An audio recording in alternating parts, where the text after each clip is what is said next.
Hello, I'm Sebastian Michael, and this Saturday we are not going to talk about a specific sonnet, and so there is no Saturday sonnet. There is still an episode though. As I promised you, I'm going to talk this week about one subject, which is the fair youth himself. And the reason I'm going to talk about the fair youth is that we have reached sonnet 126, and 126 is the last of the sonnets to be addressed directly to the fair youth. The expression fair youth is in itself not entirely without its problems, because it most likely describes this person who Shakespeare addresses these sonnets to when he is very young at the very beginning. But we have effectively established, or certainly we have been given strong indications, no proof it has to be said, that the relationship between me, the poet, and this young man who I'm so obsessively, passionately, and so completely in love with, lasts several years, most likely in excess of 3 years. And it also sounds very much from the sonnets we've been listening to that the fair youth is doing a bit of growing up over this period. But be that as it may, that's almost quibbling on the expression the fair youth. The world accepts, generally speaking, that there was a fair youth and that he was both fair and young. And the first question, of course, then, if we're going to dedicate the whole episode to this person, is why would this matter? Does it matter who this man is? You know, if you've been following this series, or if you know anything about the sonnets at all, that the fair youth himself is not really disputed.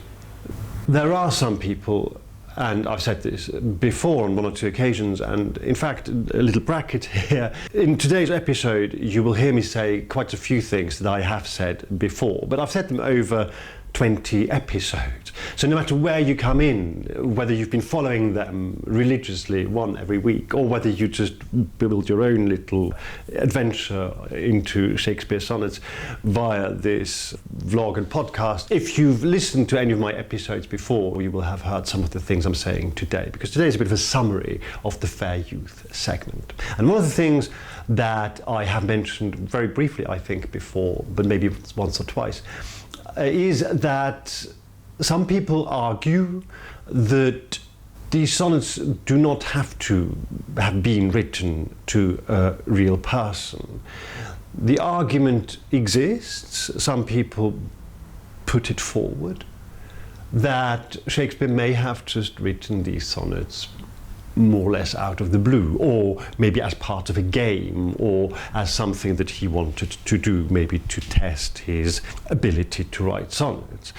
I, as you know, because I've already said so, consider this to be extremely unlikely. So unlikely as to be prepared to dismiss it completely by now. If you've listened to these sonnets, if you've listened to all of them, and if you've listened to all the Saturday Sonnets episodes, where we pick out one sonnet a week, you will know how strongly I feel that it is evident from the words chosen, from the ups and downs, from the trajectory which goes in a wave form. It's not a straight line, or not even a straight curve. I don't know even there's no such thing as a straight curve. It's not even a simple curve. It's from this whole expression of emotion. I think it is inconceivable that anyone would do this over so many iterations, over so many sonnets, over poem after poem after poem, just to practice their craft, with nobody there to stimulate this. I think this is ridiculous. Therefore, assuming that the fair youth exists, and the vast majority of people,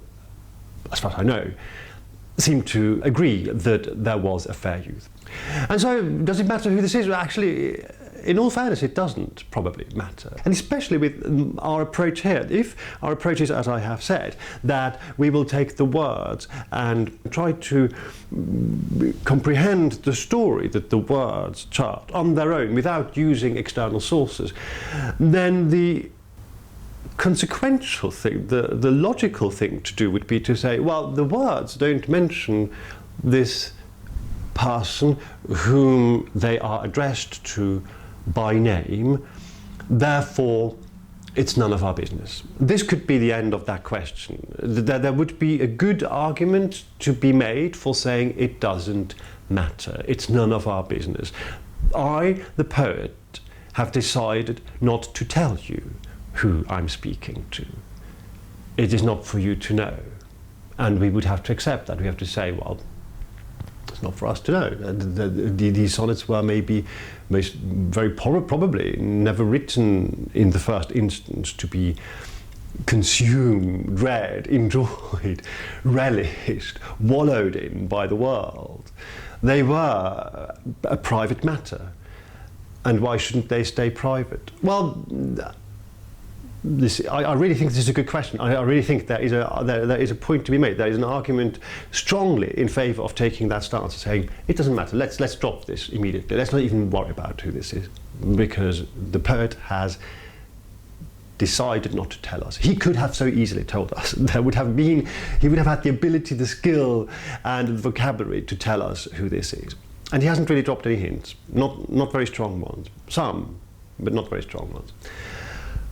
And then, of course, curiosity gets the better of us, and we think, we'd like to know. It'd be so interesting to know if that was... Also because it seems such a prominent person. Everything we know that comes through in the words, and everything, the hints, these few hints that we have, these morsels that we have that seem to give us a taste of who this person could really be, seem to suggest it was a very important person. It was somebody very prominent. It wasn't... I have earlier on in the series, at one point, a little bit facetiously said, it is not the stable boy and is not the footman. Much as we appreciate the footman and much as we adore the stable boy, it isn't either of them. It is a nobleman. It is a very rich nobleman who finds himself close to the seat of power. That much we know. What else do we know? To recap a little bit, we know that the young man is very young. There is no doubt about that. In the beginning especially, the sonnets express the fair youth's youth and his fairness unequivocally. There is no doubt about this. We talk about a very young person who is very beautiful and who is considered to be beautiful by the world. The sonnets also tell us that.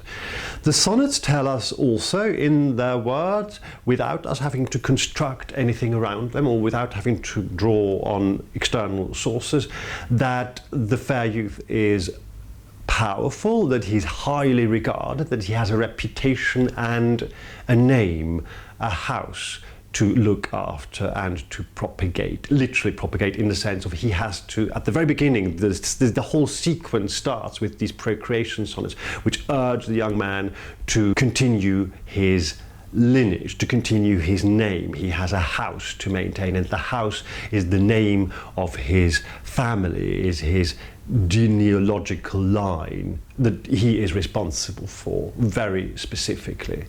And the burden of responsibility is heavy on him. This is not a light burden, and he seems to be the only one of his family charged with this responsibility.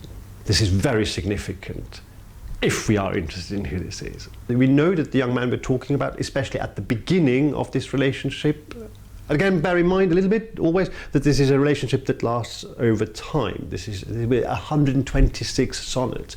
It will have been written over some time, no matter where we decide this sits.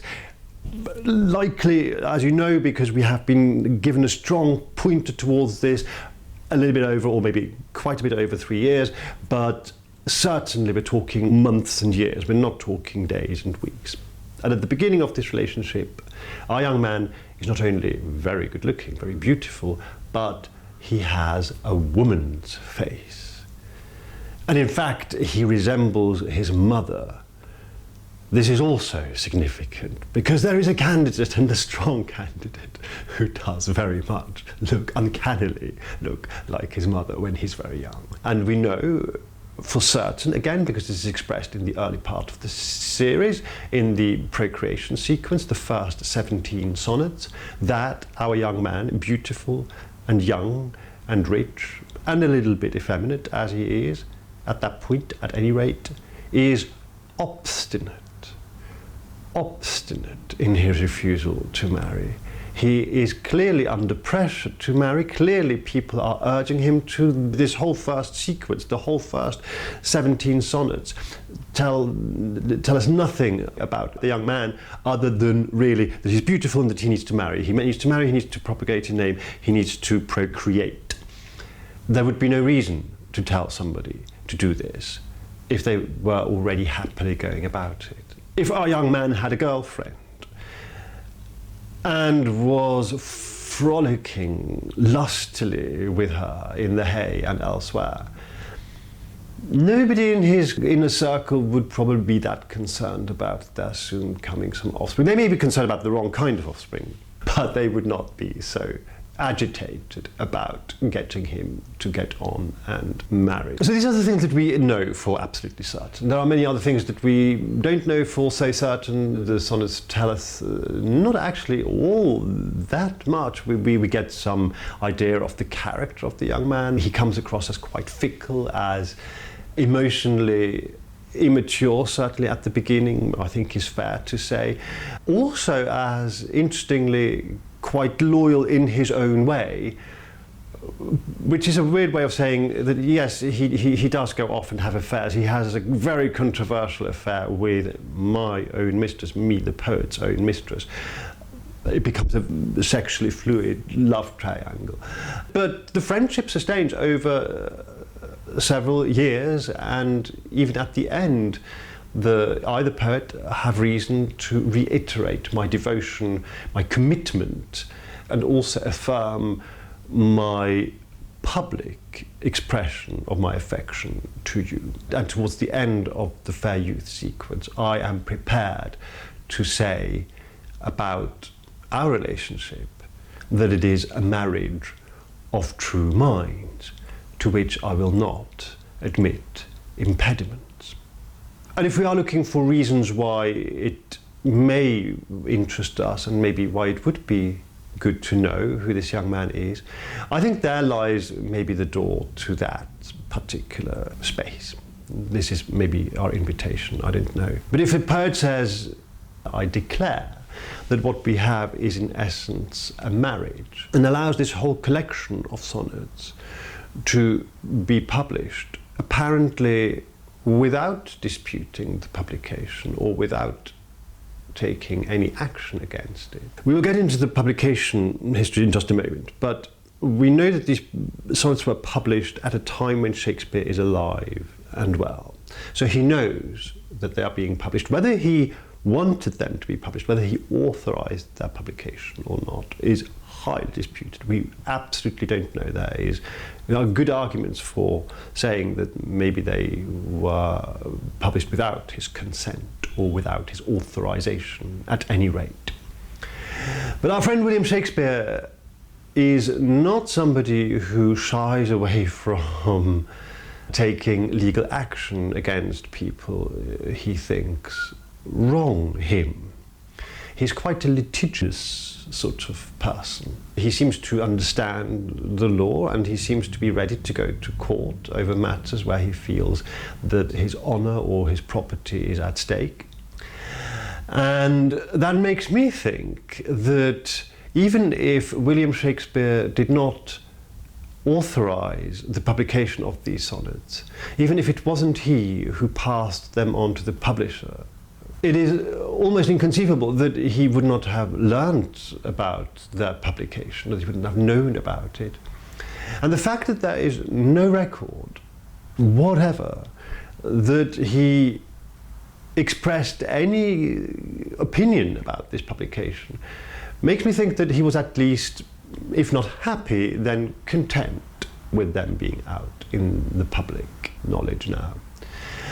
And so if you have somebody who concludes a series of sonnets dedicated to a young man and says towards the end of this sequence that what we have is a marriage of true minds, and in one of the sonnets that just follow this very soon after, I am that I am, and then allows, or at least does not fight, the publication of these sonnets, then that would suggest that there is no attempt being made by the poet himself to preserve the intimate nature and the privacy of this relationship.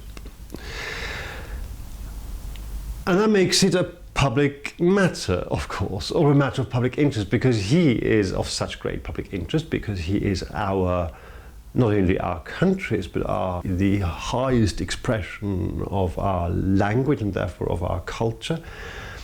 And if he considers himself to have been in a marriage of some kind with somebody other than his wife, then we have reason to ask, well, but who is this person who moved you so much? And as we've just noticed, the moment we ask the question, who is this young man, we also have to address the puzzle a little bit of this publication. They are published in 1609. In 1609, I, the poet, William Shakespeare, am 45 years old. I was born in 1564, and that makes me 45 years old. By this time, I am a very well-established man. I'm really quite wealthy, and I'm really quite famous.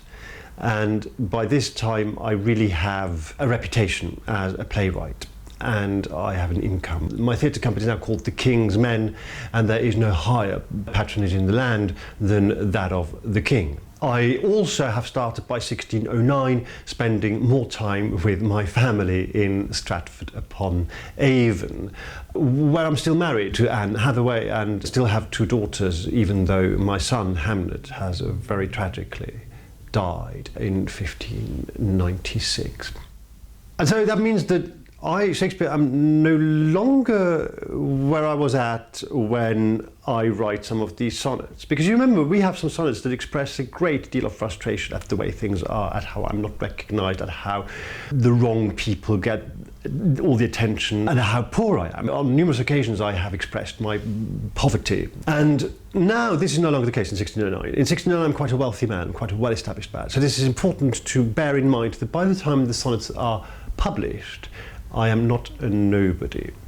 Having said that, 1609 is a year during which London sees several outbreaks of the plague. And whenever there are outbreaks of the plague, there are restrictions on what theatre companies can do. The big public open spaces are closed, and actors either have to go touring, or in the case of the King's Men, they can perform at court. But the big audiences can't go to the theatre because it's not safe for them to do so.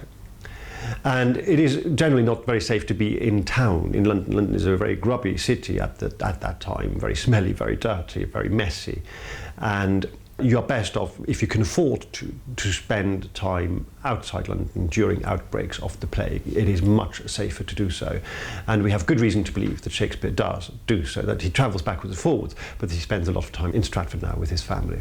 And we also know that 2 of the Dark Lady sonnets, which we haven't got to yet, were published in a collection as early as 1599, and 1 year before that, in 1598, a man called Francis Mears refers to them as Shakespeare's sugared sonnets that are circulating amongst his friends. And that means that our time frame now, the reason I'm going into any detail here is so that we get a time frame. What we know is 1609, these sonnets are published for the first time in London by a man called Thomas Thorpe, printed by 2 individual printers, and the sonnets themselves were without a doubt written quite a bit before then. Some maybe 10 years, maybe a little bit more, maybe a little bit less, just to put this into a little bit of context. Now, about this question of, did Shakespeare know about this? Did he want them published? Did he authorize them? Or were they just taken and published without his consent, or even possibly against his will? But whatever his objections were, they were not strong enough for Shakespeare to stop them. And I would go out on a limb a little bit and say, if Shakespeare had genuinely wanted these sonnets to not be out there, he would have had the means and found the ways, the procedural ways, the legal ways to stop them. It was difficult, though, I have to say, because there was a hell of a lot of black market printing and copying, and of plagiarism, and of people just nicking each other's work, because it was a very difficult market to control even then. But the fact that we have no evidence whatsoever that Shakespeare fought this publication does not mean that he didn't fight it. We might simply have lost the evidence. But I think it is quite telling that no such evidence exists as yet. And if in coming years we find evidence that Shakespeare actually, say for example, took the publisher to court, then I will happily accept that my hunch is simply wrong. We don't know. As with so many things, we just don't know. Now, that then begs the question, if I didn't fight them, did I actively put them forward? It's possible that as an additional source of income, I've decided, why not publish these sonnets? I don't see a particularly strong reason to suggest that they were an unauthorized publication. There is not very strong evidence for this either. What speaks for them being unauthorized is mainly the fact that the dedication at the beginning comes not from Shakespeare but from the publisher, and that no other mention really of Shakespeare is made. And from our perspective, we would expect, I suppose, a poet to publish a collection of poems such as this with a dedication of his own to whoever he wants them dedicated to. And this leads us, of course, smoothly to the big question of the mystery of the dedication. And this is particularly important because it gets very often tied into directly the question of who is the fair youth. And here I need to immediately press pause a little bit and say this is in itself a question that needs to be asked. This dedication, which I'll explain in just a moment, is this a clue to the identity of the addressee? Is the dedicatee the person this volume, this piece of print is dedicated to? Is that also the principal character who the majority of the sonnets are dedicated to? Now, before we even look at who the dedicatee is, I would argue that this is not necessarily the case.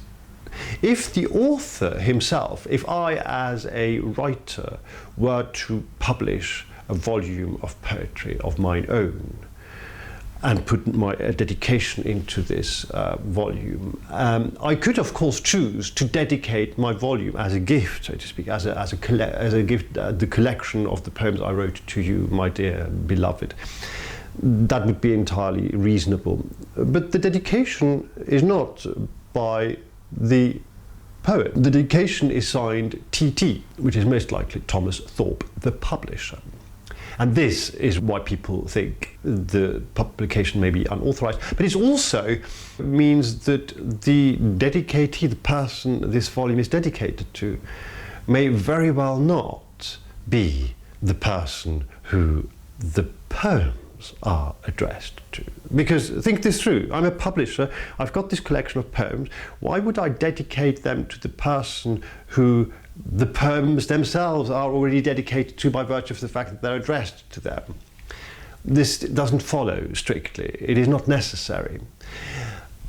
Park that thought, look at the dedication itself. It says, in capital letters, to the only begetter of these ensuing sonnets, Mr. W.H., all happiness and that eternity promised, by our ever-living poet, wisheth the well-wishing adventurer in setting forth T.T. Let's go from the back. T.T. Thomas Thorpe. That makes sense. I don't see any reason why this should be somebody else or anybody else. Adventure in setting forth is again taken sometimes as an indication that this is maybe not something that he should really be doing. Maybe he's doing this just entirely off his own bat, because he's adventuring into the publication of these, maybe the hope that he won't be stopped. And then all happiness and that eternity promised by our ever-living poet. Now, big discussions happening about what that means exactly. Is our ever-living poet Shakespeare?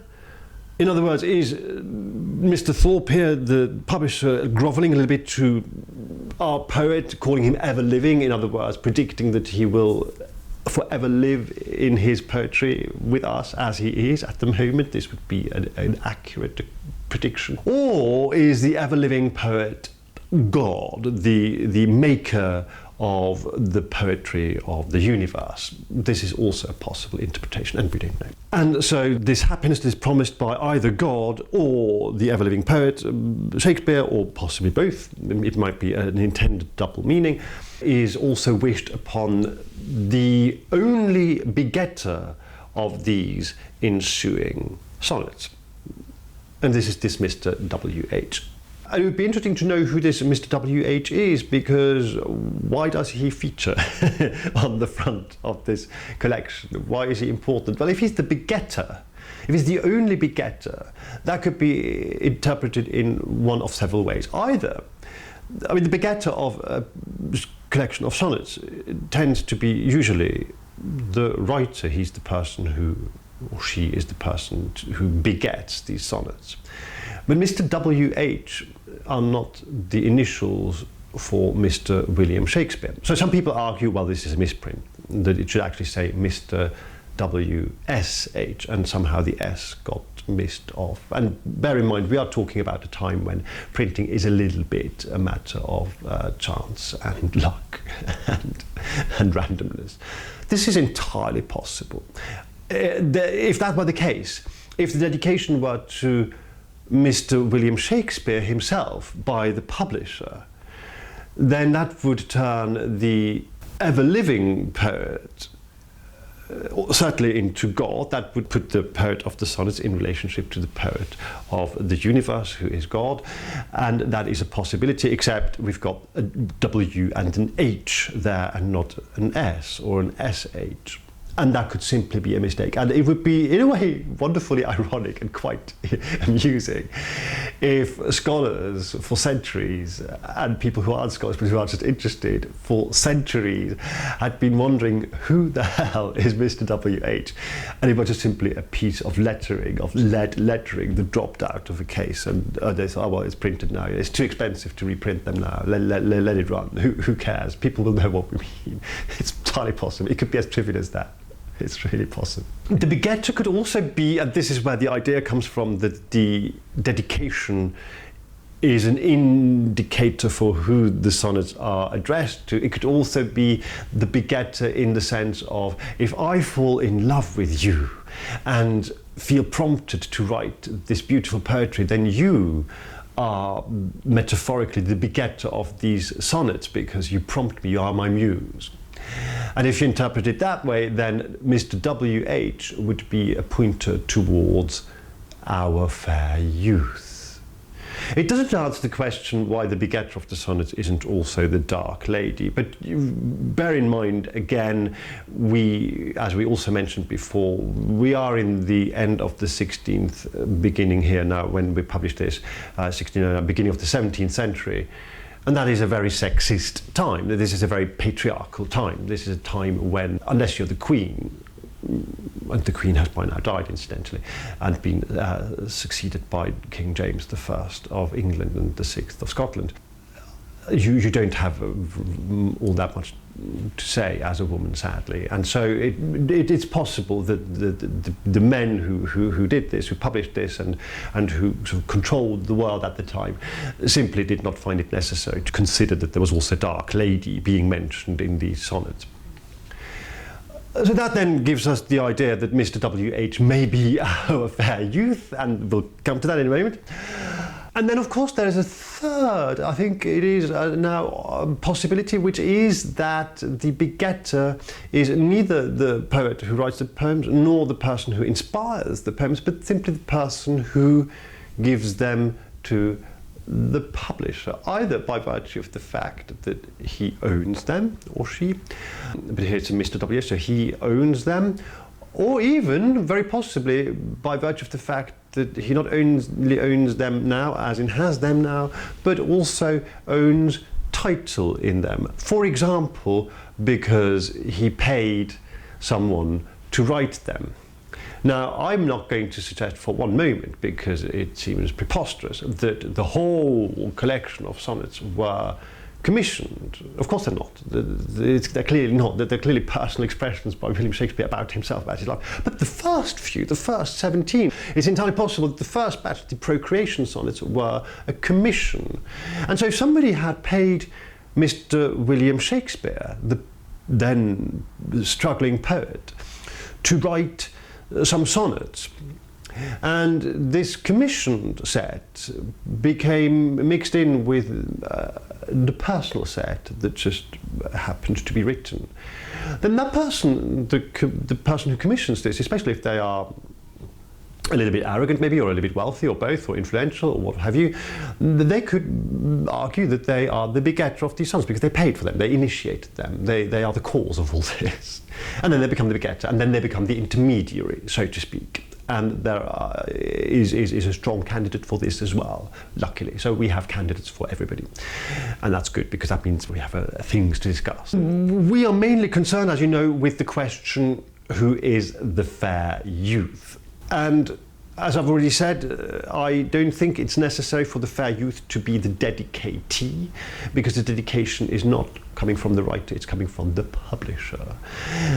If it were the dedicatee, if these two people are the same person, if the young man and the person, Mr. W.H., are the same person, then there are a number of people who this could be. Some of them are maybe a little bit unlikely. For example, a Mr. William Hughes, who was a young actor at the time, and who was, as a young actor, as all young actors did, playing female parts in the theatre company, and who Shakespeare may well have fancied or fallen in love with. That much would be possible. But what speaks strongly against this is that A, there's no evidence of such a person actually ever having lived, and B, that this would not have been a rich, wealthy nobleman, this would have been an actor. And it is so very clear that these sonnets are not written to somebody who's an actor, but to somebody who's near the seat of power and who has a reputation and who has, we've said all this.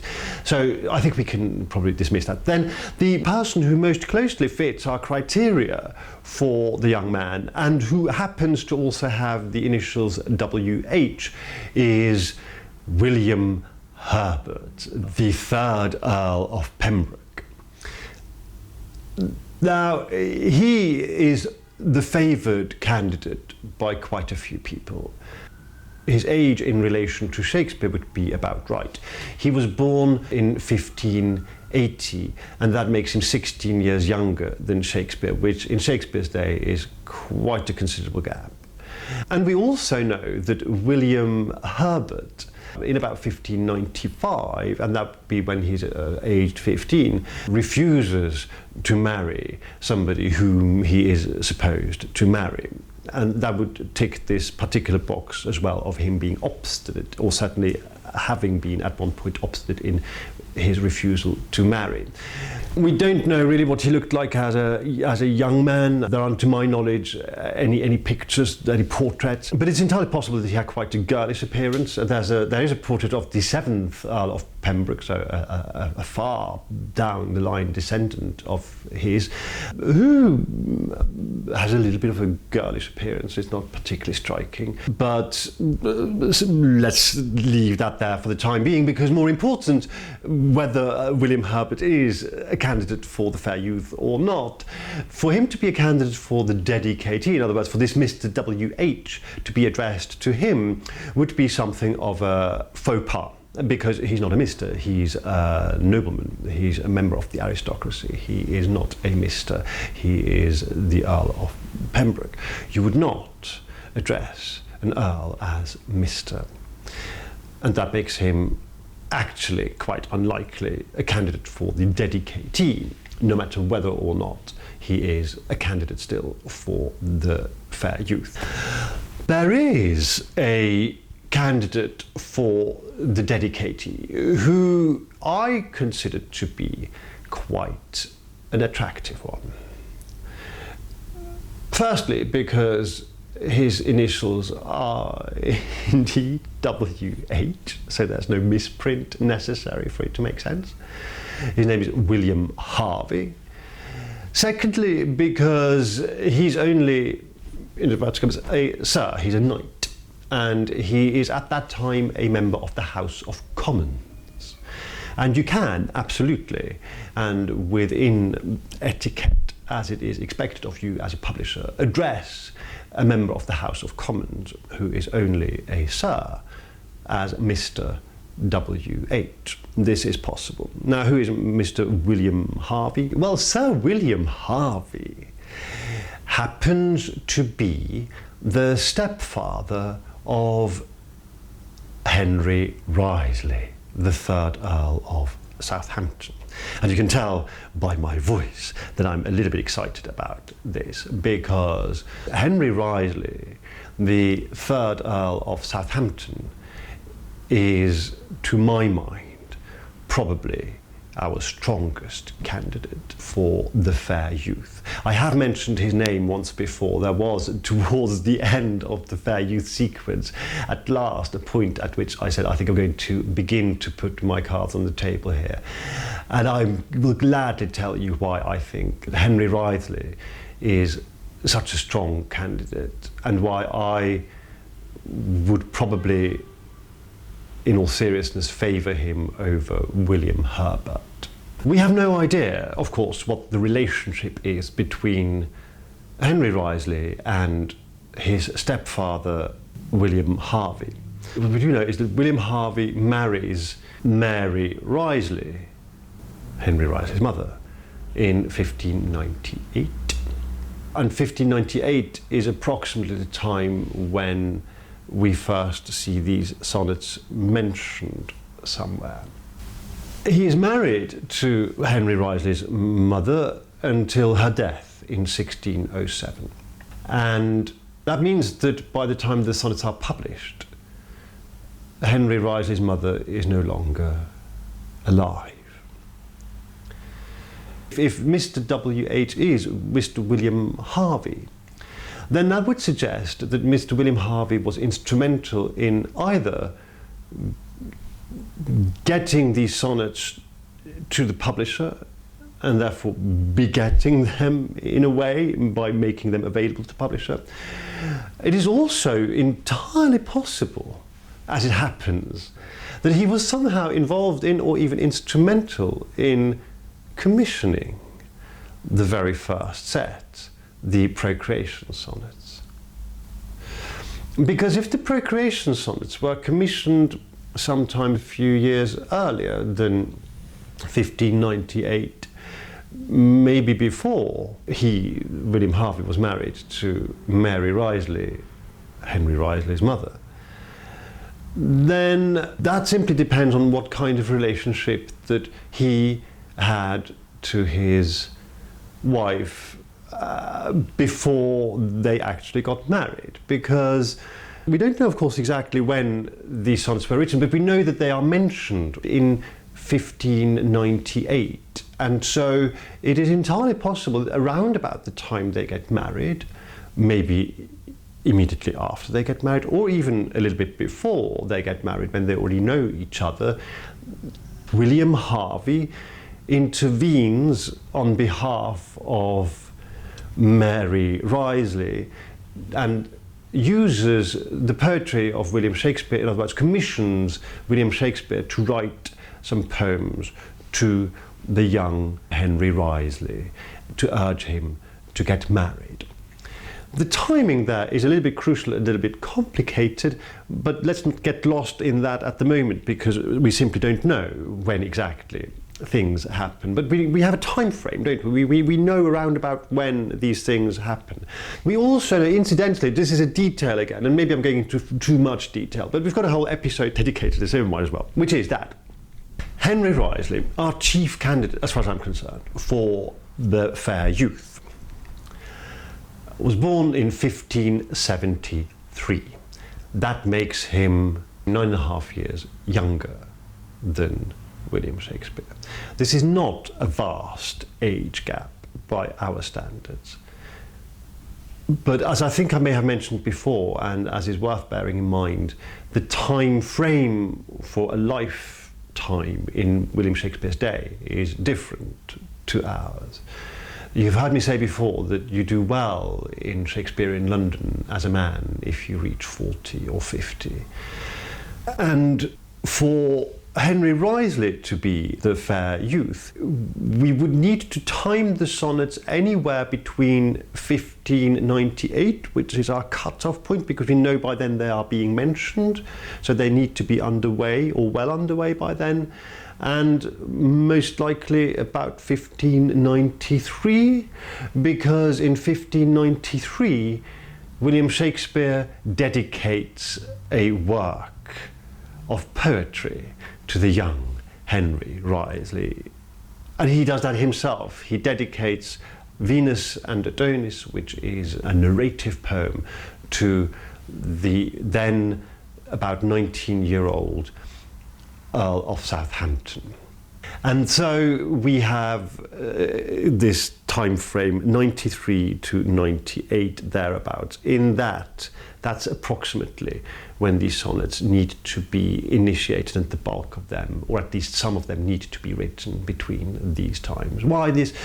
Because much earlier is not really possible, because the Earl of Southampton in 93 turns 20, and much before it could conceivably be the case that Shakespeare starts writing the sonnets before he dedicates Venus and Adonis. This is possible.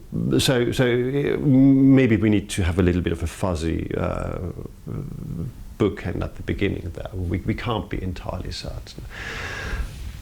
But going back to our friend William Harvey, who is the stepfather, he marries Henry Wriothesley's mother in 1598, and Mary Wriothesley, quite a beautiful woman if you look her up, has by that time been a widow for quite a while, from 1581.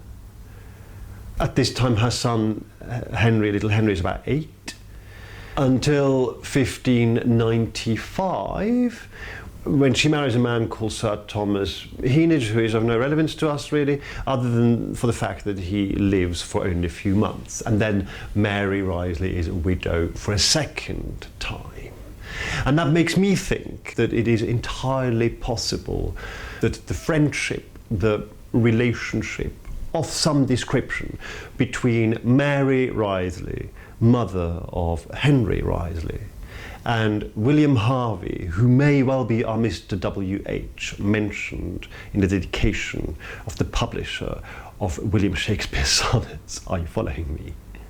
But this friendship, this relationship between Henry Wriothesley's mother and her then husband, who becomes therefore Henry Wriothesley's stepdad, may have started quite a bit earlier than 1598 when they get married. It would not surprise me to know that this relationship dates quite a few years into the mid to even early 1590s. And that, if that is the case, if it is possible, for example, that Mary Wriothesley has something of a friendship at any rate already with this William Harvey, when she's either a widow for the second time or when she is married to a man very, very much her senior who is about to die, Sir Thomas Heanage, then it could well be William Harvey who commissioned the first batch of the sonnets to be written specifically. For whom? For the son of the woman he loves and wants to eventually marry, young Henry, who is obstinate in his refusal to marry, who is incredibly pretty in a girlish way. He looks a bit like a girl. If you go to our friend Wikipedia and search for Henry Wriothesley, 3rd Earl of Southampton, I won't spell out Wriothesley for you, just look it up, you'll find him. There are 2 pictures there, one of his mum and one of him as a young teenager. It is uncanny. Thou art thy mother's glass, Shakespeare tells the young man. You look like your mother.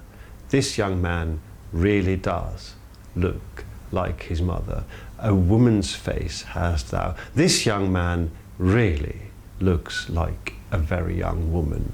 I mean, not just a bit, he looks like a girl. You'd be forgiven for thinking this is a pretty young girl.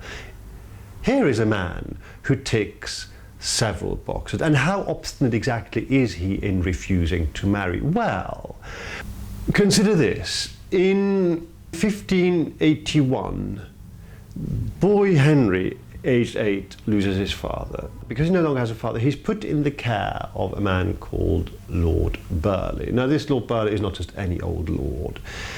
He is the one of the chief advisors, maybe the chief advisor to Queen Elizabeth I.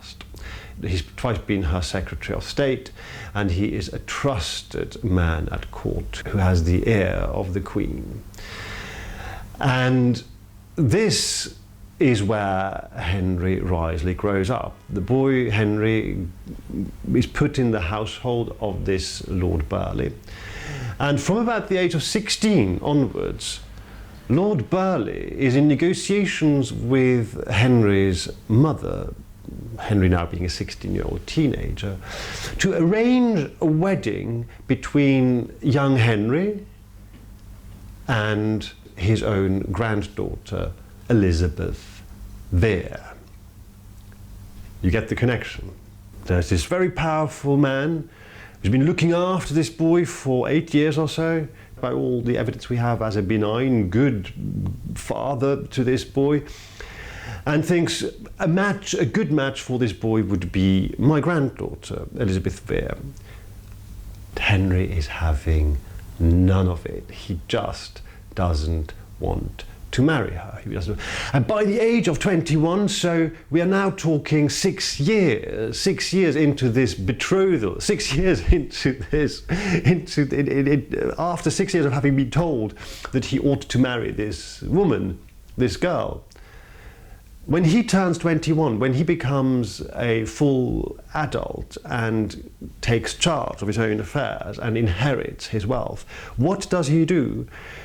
He pays the Lady Vere £5,000 not to marry her.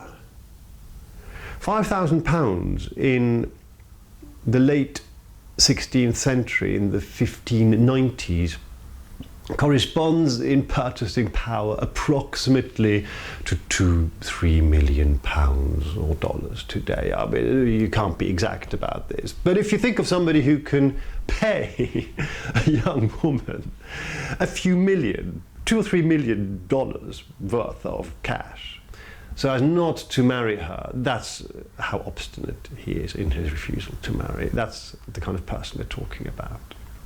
This, incidentally, ties in with another criterion we identified. We wanted a young man to be obstinate in his refusal to marry. We knew this is important, and this is also true of William Herbert, who we mentioned earlier. William Herbert is also obstinate in his refusal to marry, although he doesn't go quite to the length of paying somebody £5,000 not to marry her. But remember when we said that the pressure on a young man to marry is great? Why? Because he has to maintain the name. It's upon him to continue the lineage, to continue the house of, in his case, Wriothesley. Well, this pressure could also, of course, be heaped upon a young William Herbert a few years later. But William Herbert has a brother. So there's another person there, another male person who could quite conceivably conceive with a woman and propagate the family name. Interesting distinction. And there's another interesting distinction. I find this very telling, and of course I may be reading too much into it, but do you remember when we said and even highlighted the line in one of the very early sonnets, "You had a father, let your son say so."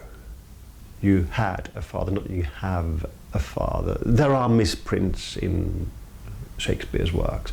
It is possible that Shakespeare, when he writes the line, thinks ahead to a time when the young man he's talking to is a little bit older and has a son, and when his father would quite naturally have died.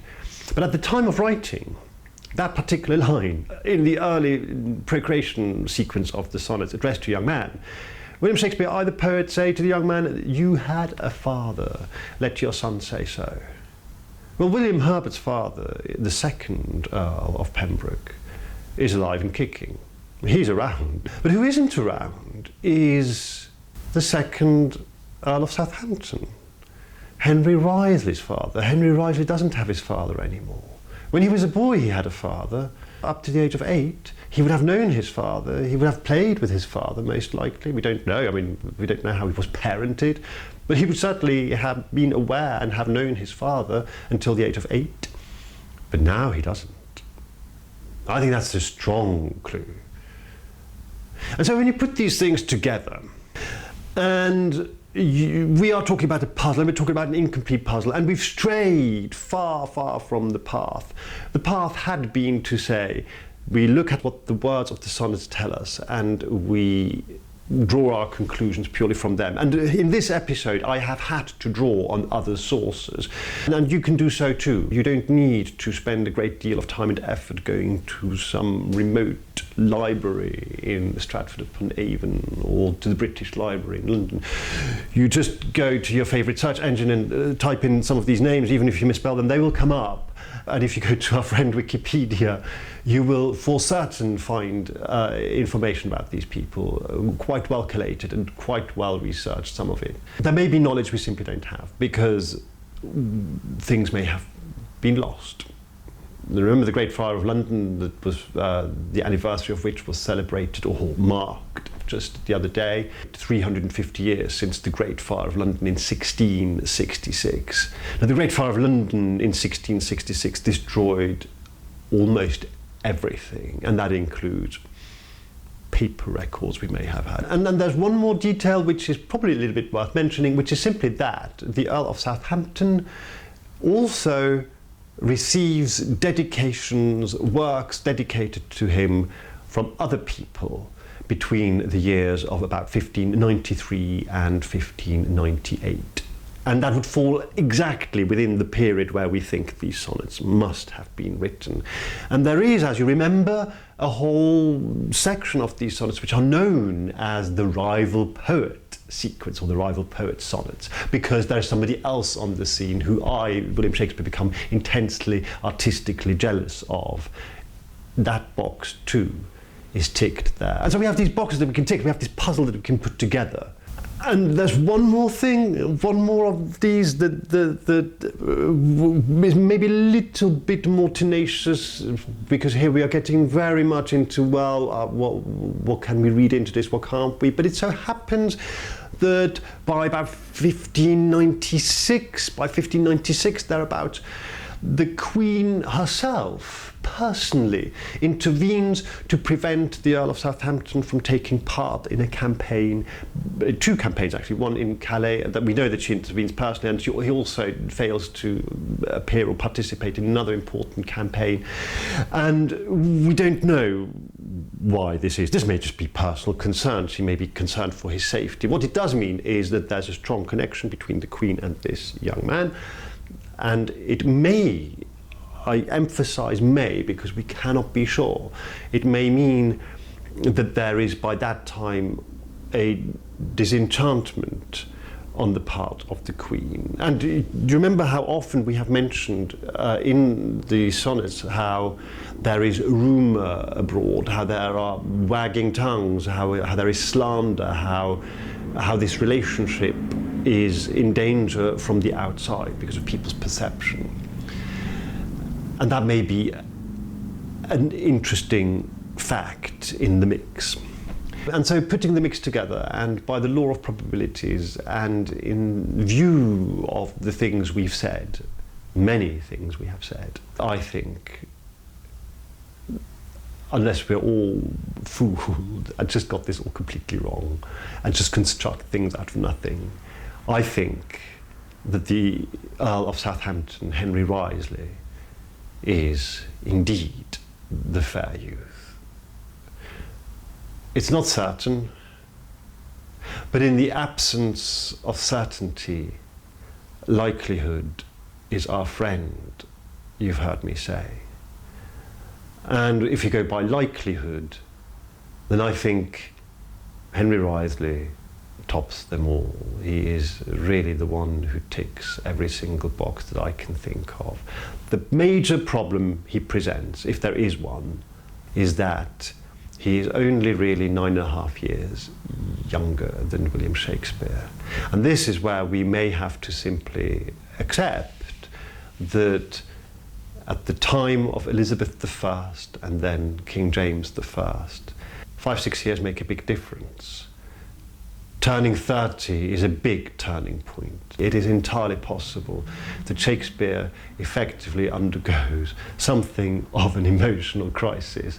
You could even venture as far as calling it something of an early midlife crisis by the time he reaches 30. It's entirely conceivable, especially if he's not doing anywhere near as well as he thinks he ought to be doing by then, as a poet specifically. There's one more little thing. The first dedication that William Shakespeare writes to the young Earl of Southampton in 1593 at the top of Venus and Adonis is one of these long rambling dedications which poets simply used to do in order to curry favour really with rich potential patrons. This is not unheard of. Many poets did that. Poets would dedicate a work to somebody who they thought would possibly like that work and then pay them. We don't know what, if anything, the young Earl of Southampton ever paid Shakespeare. There are people who say he did pay him quite substantial amounts, in fact very substantial amounts, and he was very rich, so he could have done, but there's no proof. And what you do know is that a year later, the Rape of Lucrece is also dedicated by William Shakespeare to you, the young Earl of Southampton, now a year older. And this dedication is really quite something. Listen to this. To the Right Honourable Henry Wriothesley, Earl of Southampton and Baron of Titchfield, the love I dedicate to your lordship is without end, whereof this pamphlet, without beginning, is but a superfluous moiety. The warrant I have of your honourable disposition, not the worth of my untutored lines, makes it assured of acceptance. What I have done is yours. What I have to do is yours. Being part in all I have devoted yours. Were my worth greater, my duty would show greater. Meantime, as it is bound to your lordship, to whom I wish long life, still lengthened with all happiness. Your lordship's in all duty, William Shakespeare. Now, let's not get carried away. Other poets of the era write mellifluous, hyperbolic language in their dedications. This is not entirely unusual. But what is telling is that I start my dedication with the sentence, the love I dedicate to your lordship is without end. That goes beyond the normal form, and it is in some respects also, if this were a distanced sort of objective dedication, it would be taking something of a liberty. And that is sort of the final note on which I will probably now conclude this particular episode, that here's another little box that this Henry Wriothesley, Earl of Southampton, ticks. Young, beautiful, rich, and he has my devotion, he has my utter dedication. And so now we're really done with the fair youth, except we are about to get into the Dark Lady Sonnets, and in the Dark Lady Sonnets, the fair youth is mentioned again, so we don't have to quite entirely turn our backs to him. But that is really for next week and beyond. This is it as far as the youth himself is concerned, and the sonnets that are addressed to him. We've had 126 of them, one more glorious than the other. And now it is time that we turn a page and find a whole different world of sensuality, love, and sonneteering. And so stay with me And remember, love is the power, and see you next week.